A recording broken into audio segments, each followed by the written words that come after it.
तो आज के इस वीडियो में हम लोग क्लास 12th के ज्योग्राफी के 35 ऑब्जेक्टिव क्वेश्चन को पढ़ेंगे जो बहुत ही इम्पोर्टेंट हैं।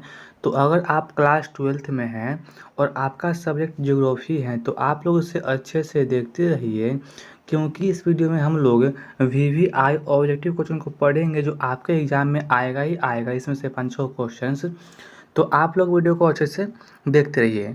वीडियो को शुरू करते हैं और आज का पहला क्वेश्चन दिखाई दे रहा है आप लोगों को सामने है कि निम्नलिखित में से कौन सा एक मानव भूगोल का उपागम नहीं है।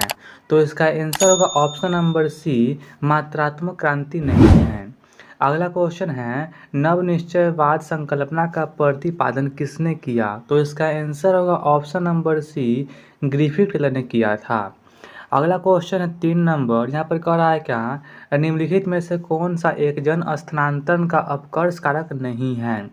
तो इसका आंसर होगा, यहाँ पर बोल रहा है कि अपकर्ष कारक नहीं है, तो इसका आंसर होगा ऑप्शन नंबर ए, रहन सहन की निम्न दशाएं नहीं है। आगे दिया हुआ है यहाँ पर 4 नंबर कह रहा है क्या कि निम्नलिखित में से किस देश का लिंग अनुपात सबसे अधिक है विश्व में। तो इसका आंसर होगा लैटविया में सबसे अधिक है। ऑप्शन नंबर डी इसका आंसर बिल्कुल ही राइट होगा। आगे दिया हुआ है 5 नंबर, निम्नलिखित विद्वानों में से किस ने मानव विकास सूचकांक निर्मित किया। तो इसका आंसर होगा ऑप्शन नंबर सी, डॉक्टर महबूब उल हक ने किया था। ऑप्शन नंबर सी इसका आंसर बिल्कुल ही राइट आंसर होगा। आगे दिया हुआ है निम्नलिखित में कौन एक रोपण फसल है। तो इसका आंसर होगा कोको, जो कि एक रोपण फसल है। अगला क्वेश्चन है 7 नंबर, निम्नलिखित में से कौन सा प्रदेश विस्तृत वाणिज्य अनाज कृषि के लिए उपयुक्त नहीं है। तो आपका जो अमेजन बेसिन है ये इसके लिए उपयुक्त नहीं है। ऑप्शन नंबर ए इसका आंसर राइट होगा, अमेजन बेसिन।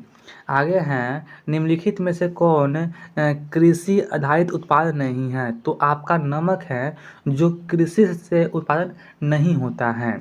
आगे दिया हुआ है 9 नंबर क्वेश्चन कर रहा है क्या निम्नलिखित क्रियाकलाप में से किस में उच्च स्तरीय अन्वेषण सम्मिलित किए जाते हैं। तो आपका पंचम क्रियाकलाप में उच्च स्तरीय अन्वेषण क्रियाकलाप को शामिल किए जाते हैं।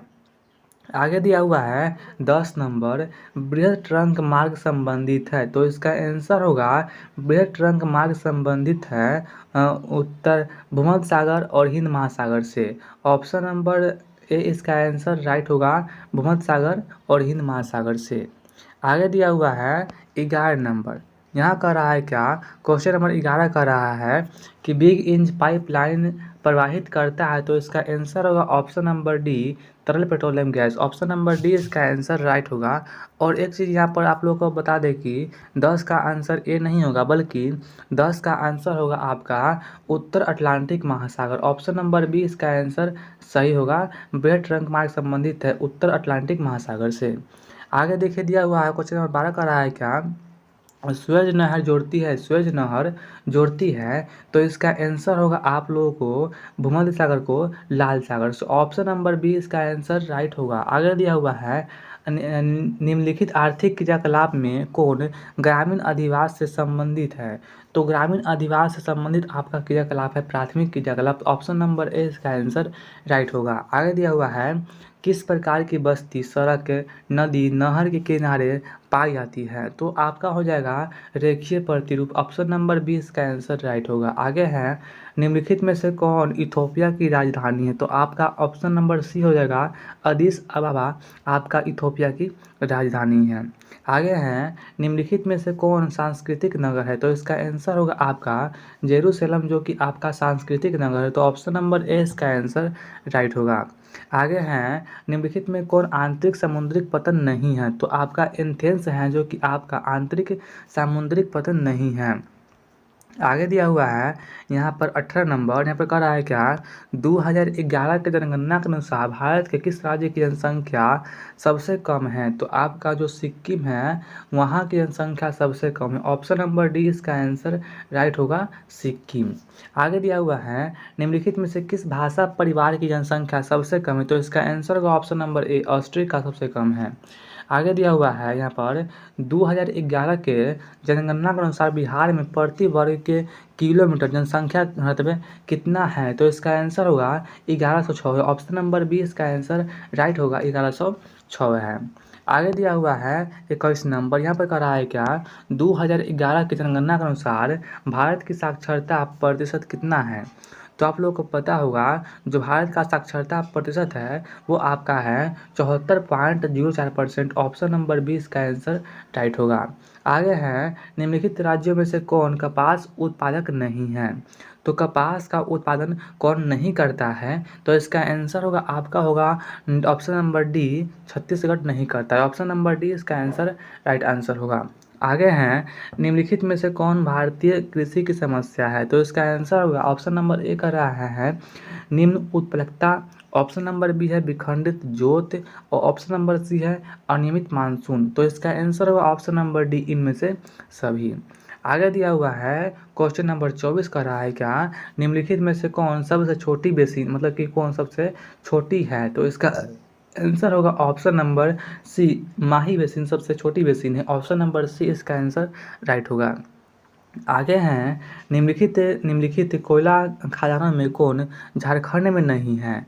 तो देखिए इसमें से कौन झारखंड में नहीं है इसको चुनना है। तो पहला आपका है बोकारो झारखंड में ही है, गिरिडीह आपका झारखंड में ही है और झरिया आपका झारखंड में ही है। तो कौन झारखंड में नहीं है? तो ऑप्शन नंबर सी हो जाएगा सिंगरौली झारखंड में नहीं है। आगे दिया हुआ है निम्नलिखित नदियों में से कौन पूरब की ओर प्रवाहित नहीं होती है? इसमें से कौन नदी पूरब की ओर प्रवाहित नहीं होती है? तो आपका हो जाएगा तापी नदी। ऑप्शन नंबर सी इसका आंसर राइट होगा। आगे दिया हुआ है निम्नलिखित राज्य में से किस में हीराकुंड परियोजना अवस्थित है? मतलब कि हीराकुंड किस राज्य में अवस्थित है? तो इसका आंसर होगा ऑप्शन नंबर ए, ओडिशा में अवस्थित है। आगे दिया हुआ है निम्नलिखित राज्यों में से किस में नरौरा नाभिकीय ऊर्जा केंद्र अवस्थित है? तो आपका उत्तर प्रदेश में नरौरा नाभिकीय केंद्र अवस्थित है। ऑप्शन नंबर नरौरा उत्तर प्रदेश नहीं है, आपको गुजरात में, समझे। नरौरा आपका गुजरात राज्य में स्थित है। ऑप्शन नंबर सी इसका आंसर राइट होगा। आगे दिया हुआ है 29 नंबर, निम्नलिखित में से कौन सा पूर्व मध्य रेलवे का मुख्यालय है? तो इसका आंसर होगा आपका हाजीपुर है। पूर्व मध्य रेलवे का मंडल का मुख्यालय है आपका हाजीपुर में। आगे दिया हुआ है निम्नलिखित राज्यों में से किस में विजयनगर लौह इस्पात केंद्र अवस्थित है? तो आपका हो जाएगा कर्नाटक में है। ऑप्शन नंबर सी इसका आंसर राइट होगा। आगे दिया हुआ है निम्नलिखित में से कौन सर्वाधिक जनसंख्या वाला मेगा नगर है? तो इसका आंसर होगा आपका मुंबई में है। ऑप्शन नंबर ए इसका आंसर बिल्कुल ही राइट आंसर होगा। अगर आप लोगों को वीडियो अच्छा लग रहा है तो वीडियो को लाइक कर दीजिए, चैनल को सब्सक्राइब कर लीजिएगा। आगे दिया हुआ है यहाँ पर निम्नलिखित में से किस राज्य में जवाहरलाल समुद्री पतन अवस्थित है? जवाहरलाल समुद्री पतन किस राज्य में अवस्थित है? तो इसका आंसर होगा महाराष्ट्र राज्य में अवस्थित है। ऑप्शन नंबर सी इसका आंसर राइट आंसर होगा। आगे हैं उत्तर दक्षिण गलियारा जोड़ता है। उत्तर दक्षिण गलियारा किसको किसको जोड़ता है? तो इसका आंसर होगा ऑप्शन नंबर सी, श्रीनगर को कन्याकुमारी से जोड़ता है। आगे दिया हुआ है यहाँ पर कह रहा है क्या भारत में सर्वाधिक संख्या में शरणार्थी कहाँ से आए थे? तो इसका आंसर होगा ऑप्शन नंबर डी, बांग्लादेश से आए थे। ऑप्शन नंबर डी इसका आंसर राइट होगा बांग्लादेश से। आगे हैं आज का लास्ट क्वेश्चन है ध्वनि प्रदूषण के मुख्य स्रोत क्या है?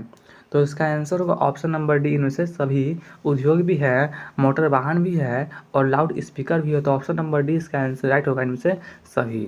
तो फ्रेंड्स आज के इस वीडियो में इतना ही था। अगर आप लोगों को इसका PDF चाहिए फ्री में तो आप लोग व्हाट्सएप कीजिएगा। नंबर है 9128 300 947। आप लोग व्हाट्सएप कीजिएगा, हम आप लोगों के लिए PDF सेंड कर देंगे और ग्रुप में भी ऐड कर देंगे जहां आप लोगों के लिए PDF सेंड करते रहते हैं। तो अगर आप लोग को वीडियो अच्छा लगा होगा तो वीडियो को लाइक कर दीजिएगा। इसी प्रकार के वीडियो पाने के लिए चैनल को सब्सक्राइब करके ऑल में कर लीजिएगा ताकि आप लोग को वीडियो मिलता रहेगा। तो अब मिलते हैं अगले वीडियो में, तब तक के लिए धन्यवाद।